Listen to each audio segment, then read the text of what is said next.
And it's now our pleasure to introduce our keynote speaker, who needs no introduction. Martin Dougiamas. You all know, of course, that Martin is the founder of Moodle. He's also now head of Moodle's research lab, and he's pioneering an exciting future for Moodle, particularly in the world of AI. Okay, so what will education feel like in 2034? Martin Dougiamas. Thanks, Dan. Oh, Shalomar. Give me the microphone. I need to. Hola, buenos dias. Very good to be here. It's been a whole year since the last global moot. I'm not going to as many moots as I used to. 2019, I went around the world 12 times going to things. This year, only a few, but I've been on a 6-week trip and included a MoodleMoot in South Africa a couple of weeks ago, which was fantastic. And we have some African friends from UNISA here today. Where are you? There they are, very far. Glad you came. Right, I have a lot I should get on because, as usual, I try and pack in too much, and I try too many new things for the first time on stage. It's usual. Here we go. So, I've been trying to answer this question. Yesterday, Scott, our CEO, was speaking, and this was us when we met in Perth in February. And I'm so glad Scott's taken over the role and is managing Moodle so well, and that has freed me up to do more thinking and learning. This is what head of research feels like. I'm doing a lot of learning, and I run the Moodle Research Lab, as mentioned. I think I can put this down for a minute. Whoa, let's switch that one off for a minute. The Moodle Research Lab is open. You can come and join us. It's on moodle.org.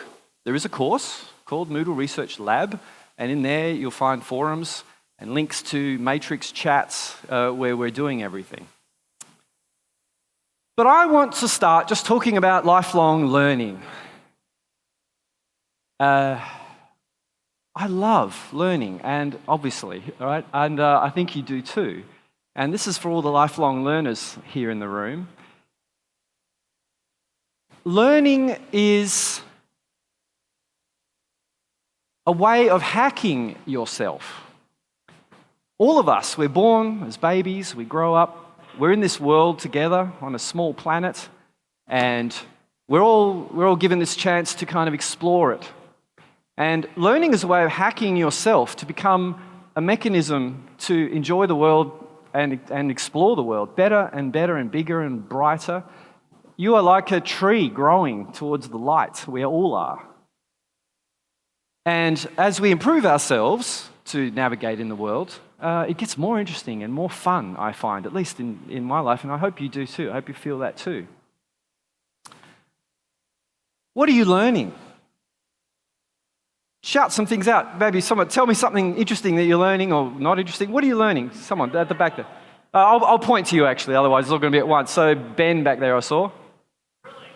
Grilling. Good one. Someone over here? Someone over here? Hands? Yep. Portuguese. Fantastic. Yep. Someone here? I saw a hand. Business. Yeah? Huh? Golf. AI. Me too. What's that one? Gardening. Good one. One more. Whoa, what's that one? Oh, okay. For the Mexican people. Okay, I hope you heard that because I did this. Sounded like pochito, but I'm sure I got that wrong. So there's a lot of things to learn. We're all out there learning. This is not a good slide, really. It's a lot of words, but some of the things I've been learning this year. AI, of course, and the tools for it. Robotics, augmented reality, virtual reality, game technology, both the engines and the gameplay technologies. A lot of general science. I'm studying biology, biotech, astronomy, energy, space exploration, quantum computing, ecology, climate, transportation. I love my electric car. Spirituality, philosophy from various places around the world, organizational theory, futurism in all forms. I'm really thinking about learning itself. What works and what doesn't. I'm experimenting with different methods of things. I think about communications and marketing and news tech and how it's changing. Public speaking. I joined Toastmasters at the beginning of the year just to, practice speaking with people. It's very different. I find this easy, but it's really hard to talk about a spontaneous topic for 2 minutes to strangers, funnily enough. Writing, thinking techniques, getting involved in local community stuff, like we're restoring a river near our home with the community. I'm thinking about world events and trends, and how all of this is converging and accelerating, actually. So this is the best learning time I've had in a long time, and thanks, Scott, for helping free me up to have more time for this, because I don't have to think as much about them as the Moodle organization. One thing I would say is beware the algorithms that companies are using for your feed on big platforms, the YouTubes, the Facebooks, the Instagrams. Yes, you get entertained with lots of stuff, you get more of what you've seen before, but you will be controlled. They are controlling you. And it's important to take back control over your learning. So, very quickly, this is not the main point of the whole talk, but some of the things that I'm using just out of interest is I use a lot of AI tools, obviously. I find Perplexity to be particularly good because it does quite high quality research. So I recommend that. I don't rely on the algorithms. I use RSS feeds, good old RSS. I think it's having a resurgence again, finally. So I have approximately 30 blogs, video channels, tech feeds that I'm subscribing to the feeds through an RSS reader.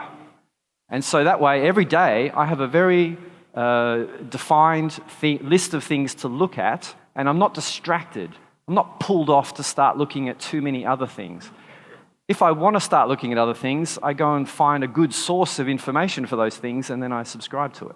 But I keep my list low too, because I want to keep up every day. I don't want to get swamped. Mastodon is amazing, much better than Twitter. I recommend it if you haven't tried it, because you can't read everything. So if you can find some good people on Mastodon, that is worth gold. That is much better than listening to Elon Musk pop into your feed every 5 bloody minutes with his nonsense.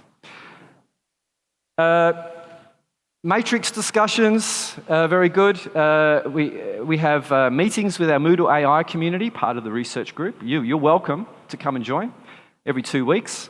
I've been doing surveys, that's also how I'm learning. I'm doing tons of experimentation. This is still probably the fastest laptop you can get. It's like a fully spec'd MacBook Pro, and I'm running AI on it locally all the time. And it does help, as you know, to be forced to talk about what you're doing. You learn by teaching. That's one of the first things in the Moodle principles. So, by being forced to do a keynote today, I had to learn what I'm doing. So, let's get to edtech. To learn about edtech, think about edtech, where it's going to be in 10 years, you need to look at all this stuff. You do need to understand, where is the world going? It is changing dramatically. This is unlike anything we've ever seen before, the amount of change we're going to experience in the next 10, 20 years. Now, we still have the same crises that we've had for a long time that have been developing. All of these ones, all of the Sustainable Development Goals are still valid. All these things that the world agreed was our agenda is still the agenda. We have to fix poverty. We have to fix gender equality. We have to make cities sustainable, etc., etc., etc. We still haven't solved quality education. Right now, globally, most education is not so high quality, in my opinion. We've morphed education towards training people for jobs and not creating learners and citizens. And therefore, you know, a lot of people are very narrowly focused, and I don't think that's a good thing, and we'll get into that. Because much of the direction of what people are learning is actually driven by the employers. We need people who can do this, so more people need to go and do that. It's not all bad, but it's not ideal. And a lot of those SDGs, a lot of the things like, you know, plastics pervading our environment are from companies who are profit-focused, and, it's much cheaper to put things in plastics and distribute plastics everywhere, and have people inventing new plastics and distributing plastics and making plastics, and we have the problems that we have, right? So I want to get into the automated world that is coming. We are currently at the bottom of the curve. All the AI and the technology you see now is the worst technology you will see in your lives, because it's only going to get crazy better. Yes, there are problems. You might not be able to read the screenshot, but this was something I got on. I made this on Khan Academy. Well, it's a different interface to Khan Academy called Utopia, but it's the same engine, same chatbot. So I was saying, okay, tutor me some mathematics, you know, and then in the conversation here, it said, you know, if 2 plus x equals 15 and we subtract 2 from both sides, we find x equals 13. How does that answer sound to you? Now, it's being prompted to tutor me, but it's still susceptible, because I said, no, that's wrong. And it went, okay, let's recheck that. And it said, what number should we get? And I said 12. And it went, oh, you're right. So it's very easy still to get AI to be wrong on things. And obviously that's a problem. And what we're experiencing now when people are talking about those sort of problems is, you know, we're on this, if you look at the Gartner hype cycle graph, for most technologies, it kind of has that shape. And we're definitely kind of on that downward curve right now. There's a lot of negative pushback about AI and what it's doing, and in some cases rightly so. But that's the AI of today. I don't think AI is going to follow the curve as per Gartner, because AI is the first technology that can improve itself. No other technology can improve itself. So I think we are definitely going to pull out, and it's going to keep up that exponential curve of expectations and adoption. LLMs are already a lot smarter than us in many, many ways. When I say LLMs, I mean AI, right? If you're not familiar with the terminology, it's a large language model. They can do things like video generation. This was released while I was on holiday recently, a couple of weeks ago. Meta, just so... They're all AI-generated videos.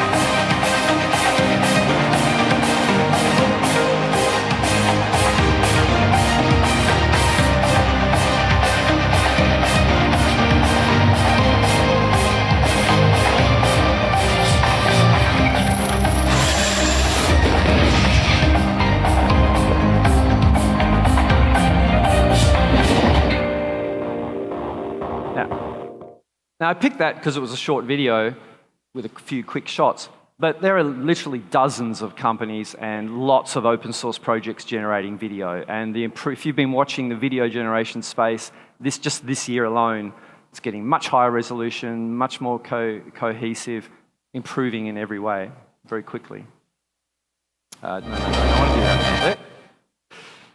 Music generation. I made this song for the MoodleMoot. This is our song, the theme song for this event I'm proposing. Let's have a listen.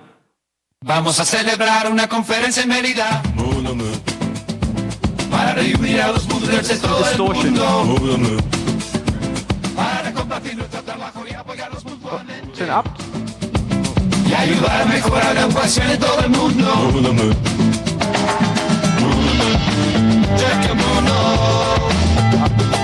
MoodleMoot. Check it, MoodleMoot. MoodleMoot. Check it, MoodleMoot. MoodleMoot. Check it, MoodleMoot. MoodleMoot. Check it, MoodleMoot. Check it, MoodleMoot. Well,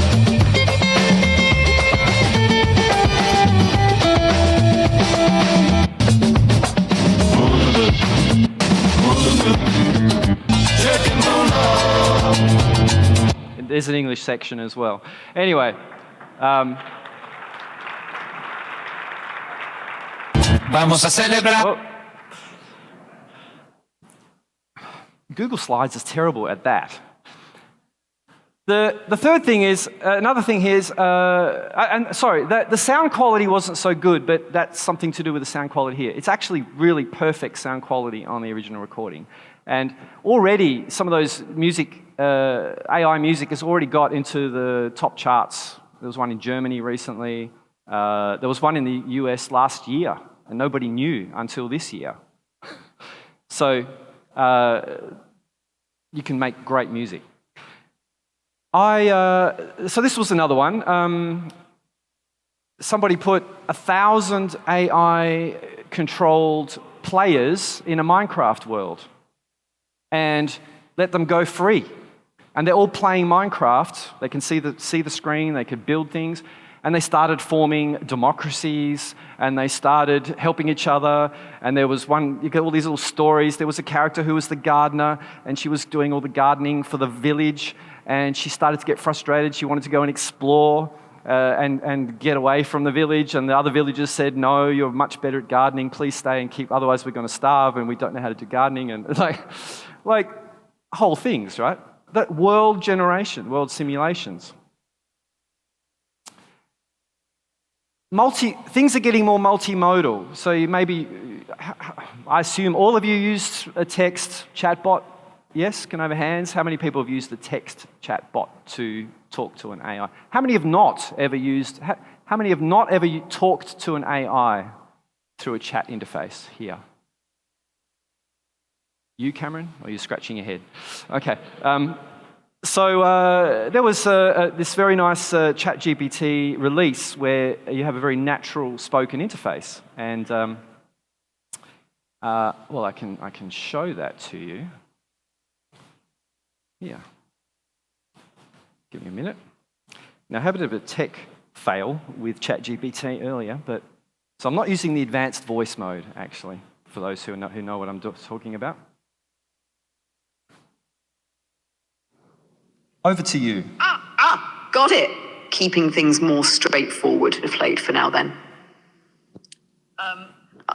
Makes sense. Audio displayed. Over to you.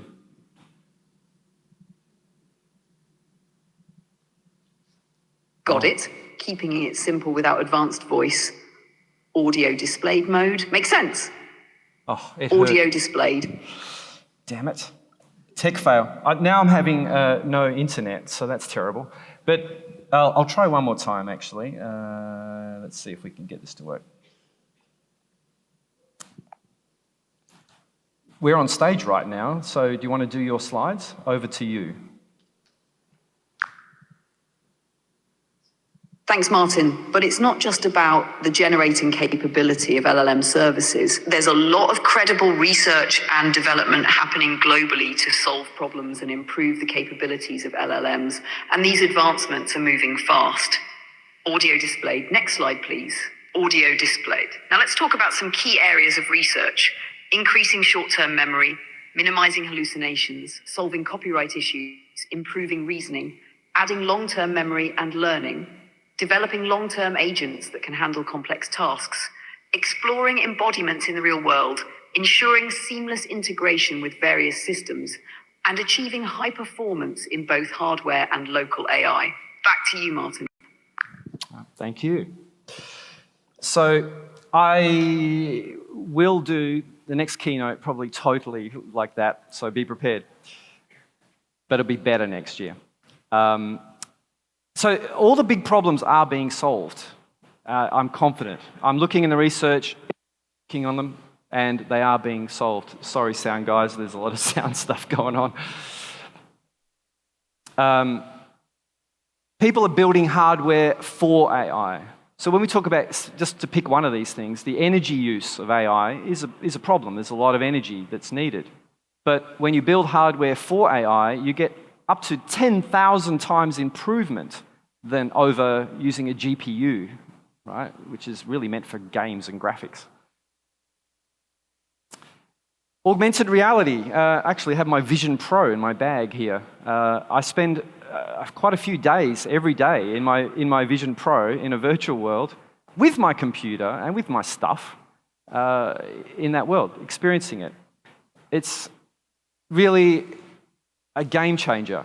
I've been doing a VR since '96. This is the first time it really proves that it's totally possible to have a digital world around you. I have no doubt. We just got to get the weight down a bit, and we've got to get a little bit more interaction with other people around you. People are working on that. I have some prototype glasses already as well. This new waveguide technology can put good screens right there on a piece of glass in front of your eyes. And it's going to come together for sure. So I'm wearing glasses now. It'd be really handy to just have the AI access through there and have the digital world available to me when I want it. The robots I talked about last year, even in 1 year, they've come along a lot. Maybe you've seen these demos of humanoid robots doing the dishes and doing household tasks, folding the clothes and so on. But what interests me is how cheap they're getting. So this one is $16,000, projected to be a $16,000 US dollars robot from China. This thing can jump in the air, it can dance, it can move very fluidly, and imagine it can speaking with the facility of like ChatGPT, that kind of, it can talk to you. So you'll say, oh, hey, Robert, I'm going to go out for an hour. Can you finish folding the clothes and then start dinner for when I get back? And it will do that. And it won't cost that much in the scheme of things. They're just going to get cheaper and cheaper. These things are only like 35 kilograms already. Like the work on components is accelerating so fast. It folds itself up so you can carry it around if you want. There are lots of people doing open source software for these things too. So, I think this really is going to come true, the bicentennial man.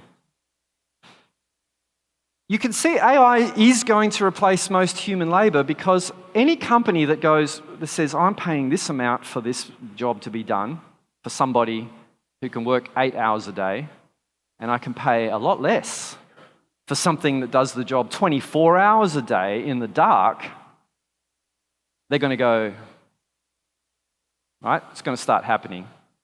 And anytime it's better or cheaper or faster or safer, replacements will be made. The best case scenario looks like this. It's a different picture to yours, Scott, but not too different. This is post-scarcity. All right, we have the ability to get past this notion of scarcity that we live in now. The reason why things are expensive is because there's a limited amount of stuff, and we all need to have a bit, so the prices and things go up. With post-scarcity, we can all have more. We all become rich. What would we do? I showed this last year as well, but I think there's a lot of new people here. This is Maslow's hierarchy of needs, from physiological needs, your body and protection of it, and food and water, safety needs, and then your belongingness and your love needs, and then your esteem needs, and at the top is your self-actualization, like your achieving your full potential in creative activities. It's possible to knock out those first two, or take care of most of the first two so that we'll focus on the rest. There's still plenty to do. We'll have less and less daily grind working for organizations just to earn a living. And let me remind you, most education was oriented towards that. and more free time to learn, like I'm experiencing now, right? Pursue hobbies, support projects, engage in local community groups, save the earth, care for each other.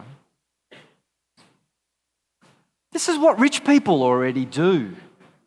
So we know that's what's going to happen because you look at what rich people do. They've already got people looking after the kids and taking care of their every need. As a CEO, I experienced a lot of that. Right? You got people helping you with everything. When you're freed up, you can do more of these other things. We will have to solve the economy. That's all.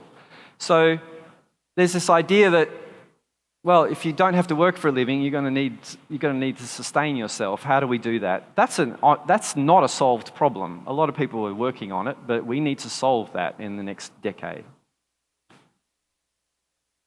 The worst case, well, another different example from yours, Scott. Cyberpunk 2077. Anyone played Cyberpunk 2077?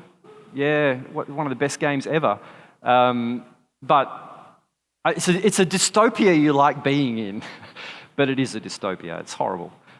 Where the companies control everything and, all the robots, yes, there's robots everywhere, but you don't own any.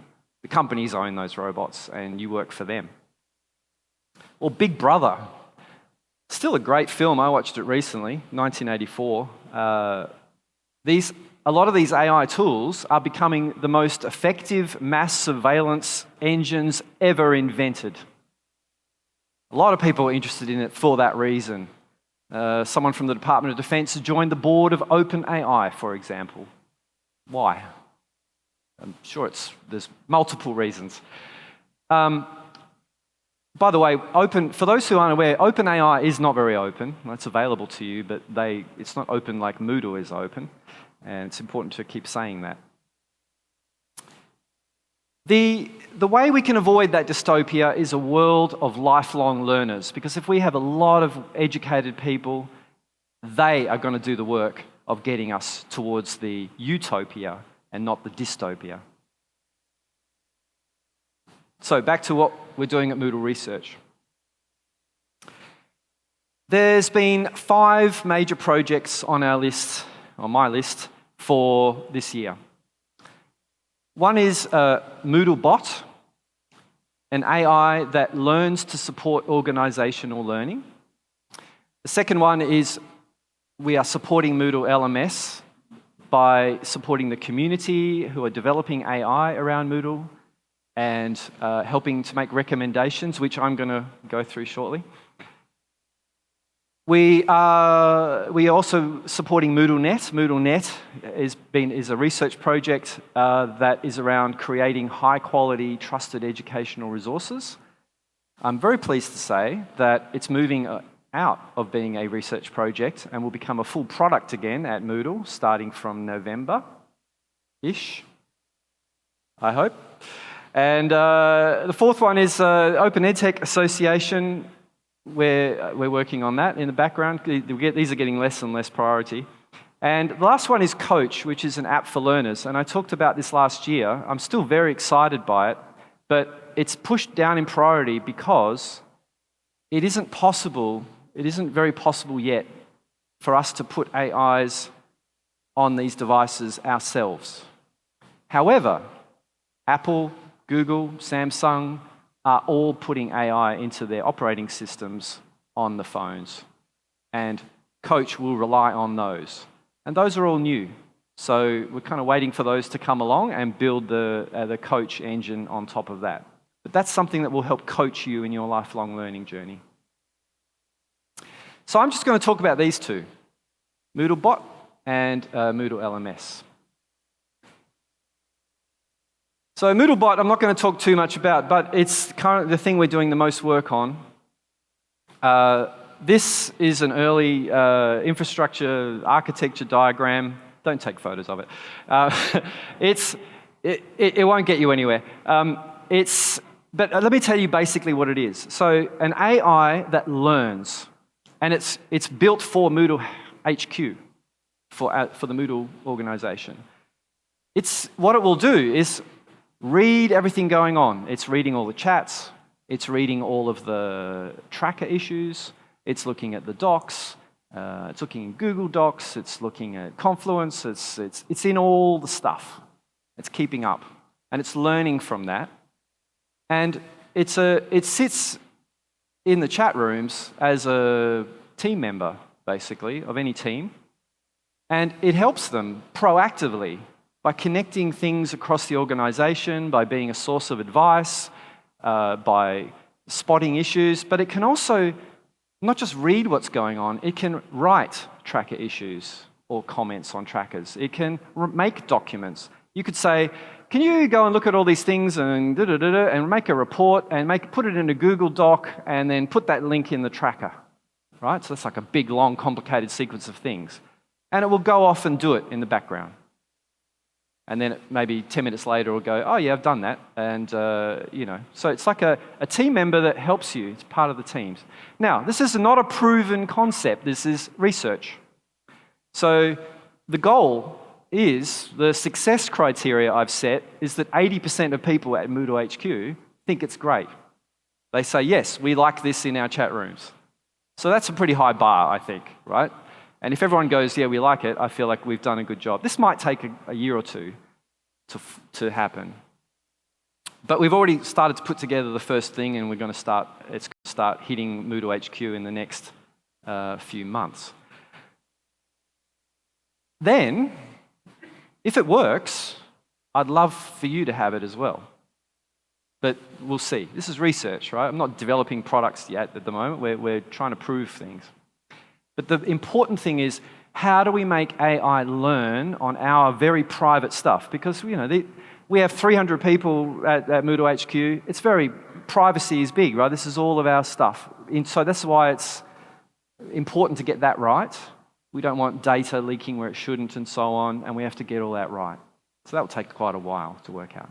But I love how it could be learning. And a lot of the programming of this thing is going to be people telling it what to do in normal language, speaking English and Spanish, and the other 22 languages we have. Right, so this is the other thing. We had a lot of work, and maybe some of you were involved in some of the surveys around AI in Moodle LMS. How many people were part of those surveys or interacted with me on that one? All right, I'm seeing about 10 people here or so. That's great. There was a lot of various pieces of work. There was 3 community surveys. We did a lot of community engagement through the forums and the chat. We're having meetings every 2 weeks. A lot of people in the community, maybe some of you, are developing AI in Moodle LMS yourselves. How many people are already adding AI to your Moodle site who are here? Okay, I'm seeing about 20 hands. We are gathering and looking at all those experiments and looking at and talking about them, sharing them, comparing them. And there was lots of other things here. And I'm going to show you some of the ideas that floated up to the top as potentially good for Moodle. And I want to be very clear, these are not in the Moodle roadmap, okay, yet. We're still to have that discussion internally. But as most of this came from the community, I want to share it with the community as some of the things that the community are saying they would like to see in Moodle. So let's have a look at some of those. I'm going to whiz through them. In summary, if you want to summarize it at a high level, this is the flavor of the kind of things people want to see for AI in Moodle. So the administrators want to be helped to construct the site, to monitor and manage the site, and make it efficient. And by doing that to the Moodle site, that actually helps the organization be more efficient as well. For teachers, the main goal is to help them build objectively high-quality courses. Not just build any course, but a high-quality course based on research. And It's a good thing to have a high-quality course because then that helps the next thing. For learners, help them use that course by personalizing it to them, to their context. That may be as simple as translating it to another language, or it may be leveling it to a different level. Maybe it's at a university level and you want to level it down to a high school level language or concept, or level it up. To give you more practice on things, so creating practice things. Connecting the course to the real world. Managing your time as a student, or transforming data from one thing to another. So I'm going to show you a few of the things. So one of them is here, and these are not in any particular order, but they're all kind of high priority, and this is not even all of them. There was around 20 that came out as really high priority. So here's one. You're a teacher, you have a lot of documents and things you've made. You want them to be turned into a course. So you just upload them and the AI helps create the course from your slides and your documents and your various things sitting on your hard drive. Very, very common problem in Moodle. Very exhausting to do manually, to do it well. Most people don't do it well. You just get PDFs and blah, blah, blah, blah. That is a very, if you're familiar with AI, you can see that is not a very hard problem, really. It might be difficult to do it in Moodle properly, but you can see the basics are there. It's an obvious one. Reviewing your learning design with suggestions. So you already have a course, something that can look at your course and go, well, this would be better if you did this, and here's some suggestions to do this, this, this, and this. Helping you configure the settings. Over the years, so many people have contributed ideas into Moodle. We now have long setting screens, and it's hard to always say what's the right setting, and you have a lot of learning to do. An AI can quite easily suggest better settings or help you understand settings and help you configure things for the way you want. You say, I want this course to be available to guests. And it goes, imagine a little thing goes, you need to change this to this, and change this to this, and change that. And there's links to it. Just like you see in, when you're in Google Docs or Word and you ask for help and it says, yeah, the menu item's over there, that kind of stuff. A Moodle expert trained on all the Moodle docs, all of the systems, the forums, support forums and whatever, and whenever you have a question about how to do anything in Moodle, it's there as well. This overlaps with the last one a little bit, but they're actually separate projects because this bot could appear as a chat bot always in your Moodle site or on Moodle.org or all over the internet, just helping people understand how to use Moodle. Organising your study time, managing your calendar. We're all busy people. If you're a student, you probably also have a part-time job or a full-time job. You have family. You need to study to fit into your life. Well, at the Moodle end, we know all the things that have to be done. AI could help merge that into your calendar.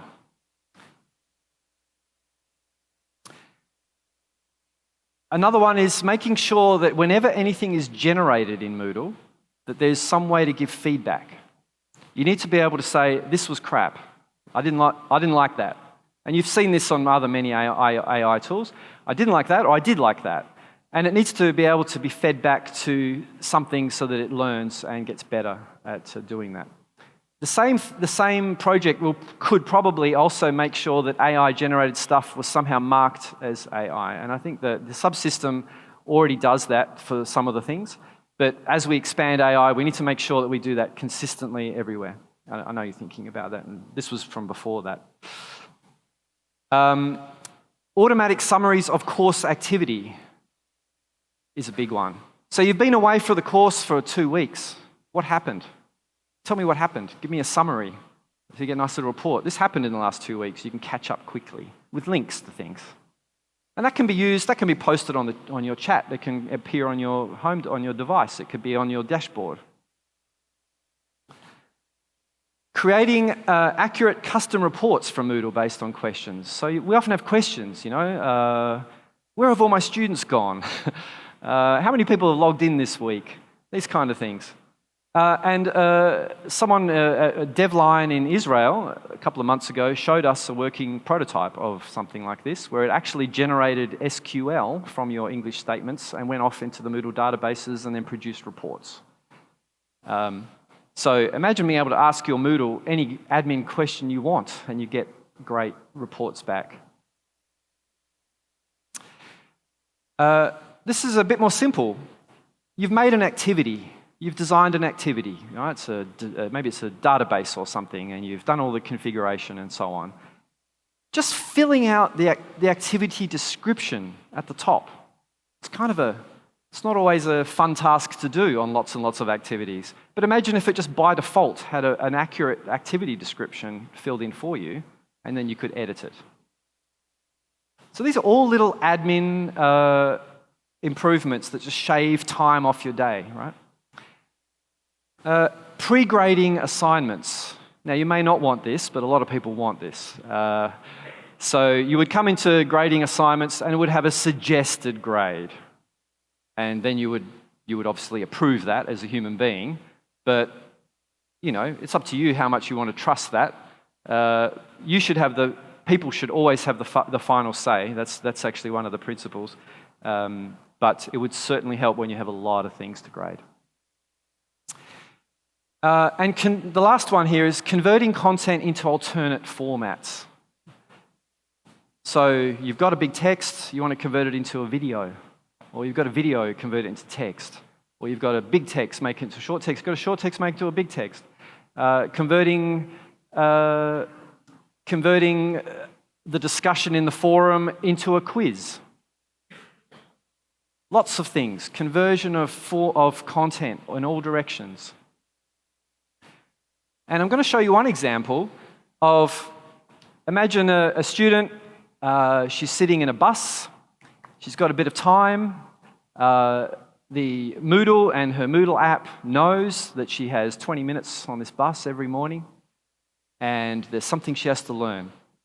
So I've simulated this so I went to Perplexity, and I did a couple of queries, and Perplexity did all the research about Moodle in the Mexican context. I thought that was relevant. So there's a lot of text generated. I generated a lot of text about that. And it's quite accurate from Perplexity. It actually goes off searches and cross-references, and it's not perfect, but it's really good. Then I used Notebook LM, which is a Google tool, to convert this into a podcast. We'll talk about this particular tool later, but let's have a listen to what that podcast sounds like. Welcome to the Deep Dive. Today, we're diving into the world of online learning, but with a bit of a twist. We're heading down south to Mexico, where something really interesting is going on. You see, when it comes to online learning, and especially in higher education... How many people cringed when they heard down south to Mexico? Yep.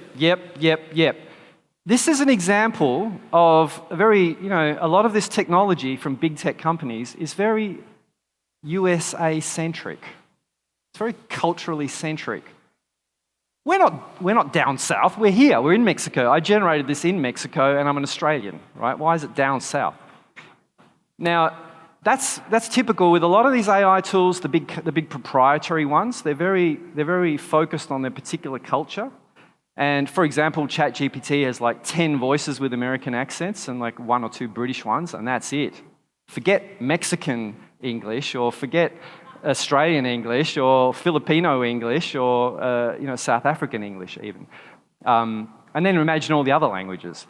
It's just it's a problem with these big centralized systems, but we'll get back into this. Let's keep going.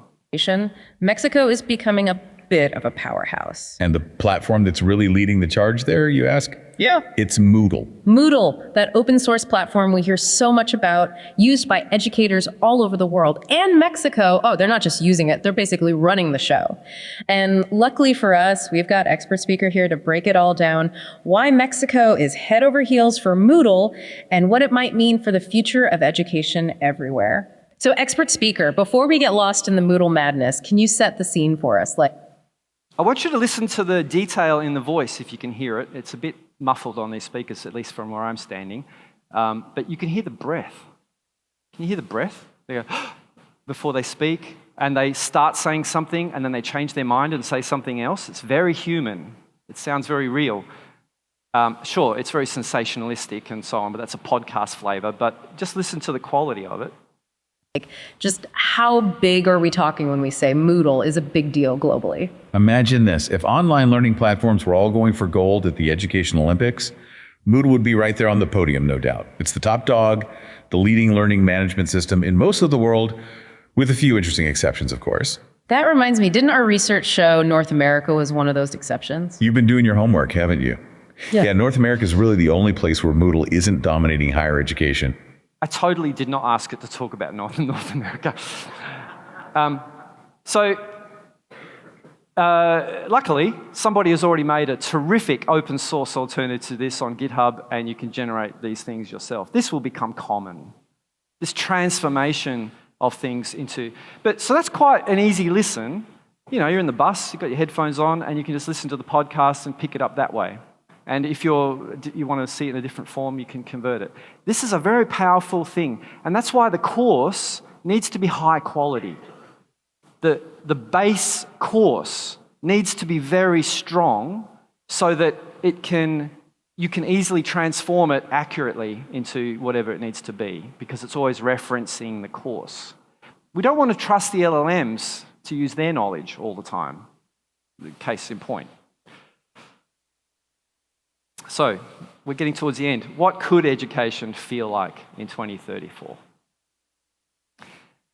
So there's two types of education that are going on here. One is the big chunks.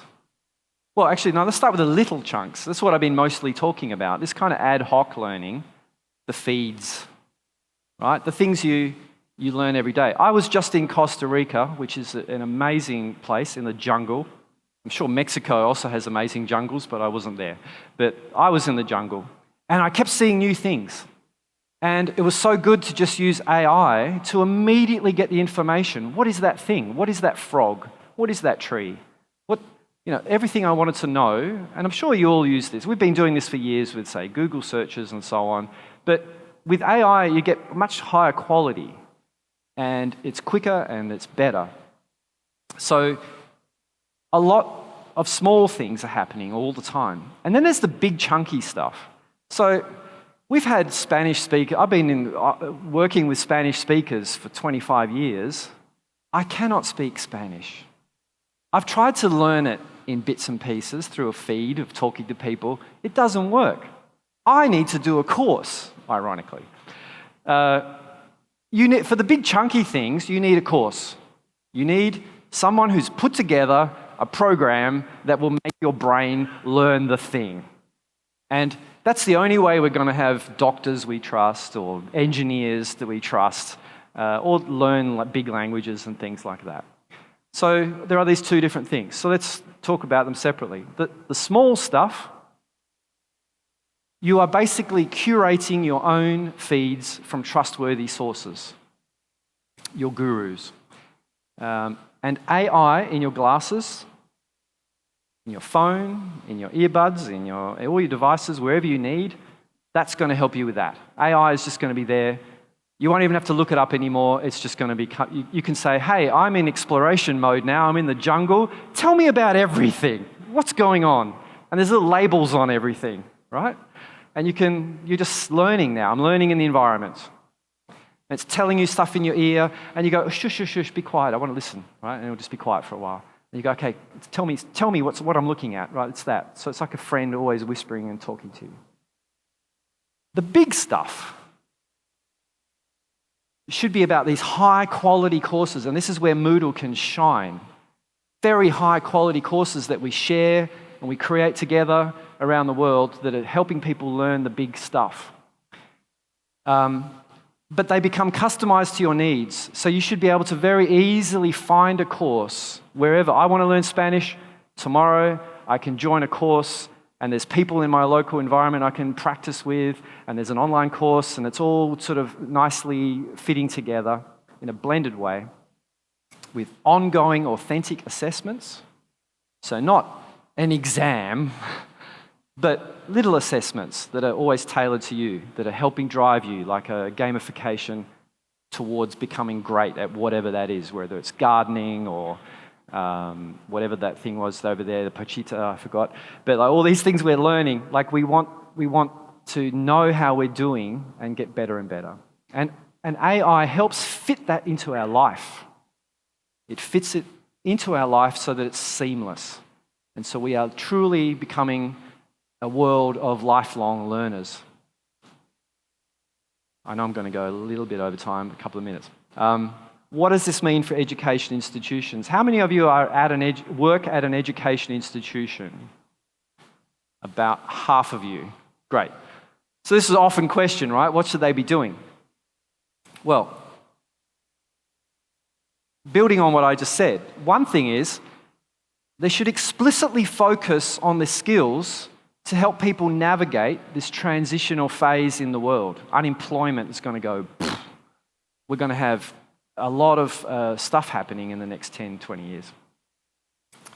So, developing skills and qualities like critical thinking, empathy, leadership, adaptability, autonomy, resilience, creativity, mindfulness, as well as a passion for learning generally. Inspire people to love their subjects so that they mix the big things and the little things around that subject.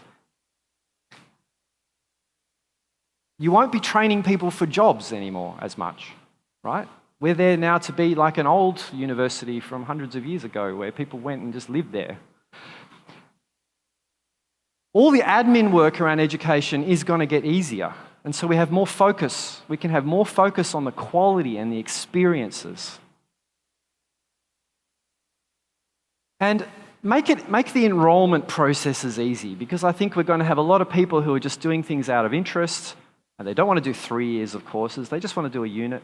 You know, it should be easy to jump in any time, come to university or any learning organisation and take courses. I say here, universities could be a fun place to never graduate from. Imagine just have a local university that was just part of your life, and it was just where you went and you hung out with people like this. It's like a conference that was all the time and you could dip in and out, right? So it would be so much fun. So a last bit of advice before I finish is how to be open in the age of AI. It's really important with AI, which is trained on the stuff we make, for us to feed the AI of the future with the good stuff. So keep up your learning. Openly publish as much as you can, because it's all going to be swept up into the AIs. Make sure you cite your sources. Very important. It's academic baseline. We need to all practice. It's hard. It's easy to forget. We should do it, especially when it's AI. Tell people this was AI. Tell people this was not AI. You may have noticed all my pictures that I had in this thing, I have a little star thing next to it, a little sparkle. That's one of the symbols for this is AI. Keep everything as simple as possible, the UX. Keep everything simple, because AIs have to use it too, as well as people. Make sustainability a key goal for things. Support other people being open. And lastly, make AI in education good for people. Make it good for us. And then maybe we can have this utopia, right? Maybe this could be what the world looks like, I think. I think it could be. I'm very positive that we can do that. So if you want to contact me, you probably know where to find me already, but Matrix or Mastodon or email, they're here. I have 3 roles now, head of research and founder at Moodle, of course. Definitely my main role, and then I have 2 little roles, which is a director at Open Education Global and Open EdTech. And I had hoped we'd have some time for some thoughts, but I don't think we're over time already, so I might have to be pushed off the stage. Yeah, we've got time for 1 or 2 questions? Yeah, I'd love it. Anyone got any burning questions? I think we started. We kicked off about 5 minutes late, so we'll probably have at least 5 minutes for questions. So eat into your coffee break. I'm sure you would rather be asking Martin questions than drinking coffee if that was the choice. So let's take a couple of questions. Shalimar's got a roaming mic, so if there are questions, hands up, first come, first served. Just that. Hi, I'm Bruno from Université de Montréal, and I would like to know, well, what is needed to move from the really inspiring developments with AI to bringing them into the roadmap? Yeah, she's sitting in front of you. Marie, this is it's a big discussion, and it's going to take a while, so we all need to discuss it. So these are just the results of the research that I have so far. We still need to test them, we need to try them, bounce them off more people, build prototypes, all this stuff. So it will take a while. But I think everybody wants to do this work. We all know we need to do this work. What I love about it is that there's a very clear evolution from where Moodle is now to that. We don't need to rebuild the 2 million, 3 million lines of code in Moodle to do this. We can evolve this way. And that's exciting for everyone, I think. Yep. Any more questions? Any from over here? And I want to say the AI I'm looking at Matt here because he was doing it. The AI subsystem was a critical first piece to do because it's around the management of AI in the Moodle LMS platform, which is, imagine adding 20 or 30 AI tools to Moodle, and each one had its own administrative interface to connect to that system and this system and this system. It'd become a nightmare. The subsystem ties all that together into a easy to manage base level. And now we can build things on top of it. So, yeah. Thank you so much for this presentation.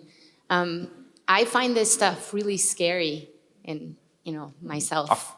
And so I wanted to ask you, what's your recommendation for us to stop being scared and find it as an inspiration and dive into it? I find myself avoiding that and not wanting to touch AI as much. Yeah. And sometimes it feels like maybe the name of the educator career is shifting. Are we going to lose our education career? And it's scary. So yeah, what are your recommendations for that? Yeah, very, very good question. I'm a strong believer, and I think all of us at Moodle are strong believers in teachers, and we want to support teachers. Literally, that's our mission, empowering educators. And I also find, as I said, I was studying my own learning, right? So I've tried to have an AI as a teacher. It's boring. Even though it's smart, it's like a web page, and it's not the same. There's no human connection. So I actually think if teachers are freed up from the admin, which nobody likes, all the long grading and the long conversion of documents and trying to find the buttons, and if we were free of that, we could actually enjoy our passion, which is why we got into education in the first place, which is to connect and help people learn, and it's just so much more fun. So I think this could actually be the fun platform to teach on, and I really am a big believer in that. So I would advise you to stay an educator, firstly, and play with AI, play with it, try some of the things. It's super fun things to do. Just get used to it, feel when it works, when it doesn't. There's so many free tools out there for chatting, and like I said, images and videos and all this stuff. Can I? And join our Moodle AI group as well if you want, and have a play. Can I just piggyback on that really? Yeah. I was just like that. I was so scared about this time last year. I'm a big D&D nerd. No. Could you tell? And so what I did to my first steps with AI was asked it to be a dungeon master, because I'm like the eternal dungeon master, never get to play. And it ran a D&D game for me, and then we were best friends. Do we have time for one more? Yeah. Okay, here's a question. Oh, I thought it was going to be a Dungeon and Dragon example. Okay. Yes. Coming from France, some of your competitors are talking about adaptive learning.